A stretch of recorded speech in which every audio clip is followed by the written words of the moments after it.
La derecha en Colombia no quiere que se regulen los peajes y han archivado todas las iniciativas en el Congreso donde se ha buscado ponerlos en cintura.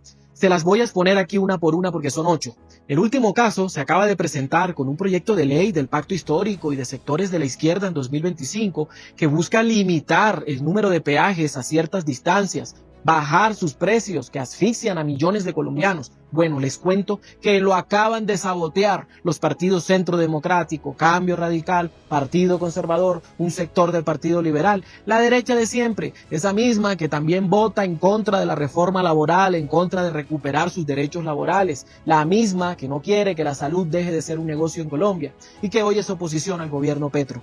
Se retiraron en masa del recinto para romper el quórum y así evitar la discusión de esta iniciativa para regular los peajes y que beneficia a millones de colombianos de a pie. Después se enojan cuando uno les dice la verdad, y es que no legislan para el pueblo, sino para el gran capital, para los banqueros, para los dueños de los peajes, los dueños de las EPS, para los gremios económicos, para los dueños de los juegos de azar, para los dueños de las concesiones privadas, para los dueños de los grandes medios de comunicación. Esa es la derecha corporativista que tenemos hoy en el Congreso, que ni siquiera discute los proyectos de ley, los sabotea. Aquí les muestro las últimas 8 iniciativas que han archivado y saboteado, iniciativas que han buscado regular estos peajes en Colombia, los peajes privados cuyos dueños son 8 familias ricas de Colombia que nos han convertido, óigase bien, en el país con más peajes de Latinoamérica, y que esta derecha de Cambio Radical, del Centro Democrático, del Partido Conservador, un sector liberal y algunos autodenominados de centro, traidores, han archivado y saboteado. 1. Archivaron primero un proyecto de ley que buscaba bajarle el precio a los peajes, el precio de los peajes a los vehículos que circulaban a altas horas de la noche. La derecha dijo que no, se opuso y lo botó a la basura. 2. Después archivaron otra iniciativa que buscaba financiar las ciclorrutas en el país con los dineros de los peajes. La derecha se opuso y lo botó a la basura. 3. Después archivaron otro proyecto que buscaba darle eficiencia al recaudo en las casetas de cobros de peajes, que los obligaba a adoptar medidas para que las filas de carro no sobrepasaran los 100 metros y evitar así que se formen esos grandes trancones comunes para poder pagarlos. La derecha se opuso y lo botó a la basura.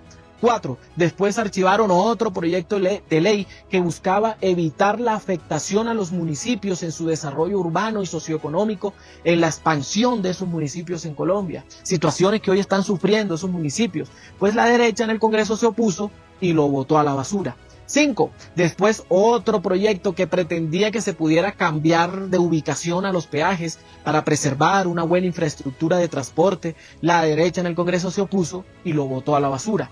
6. Un proyecto que buscaba que la tarifa de los peajes se fijara de acuerdo a la categoría de los municipios donde estuvieran ubicados, teniendo en cuenta si son municipios pobres o un poco más pudientes, pero no. A la derecha no le pareció, se opuso y lo botó a la basura.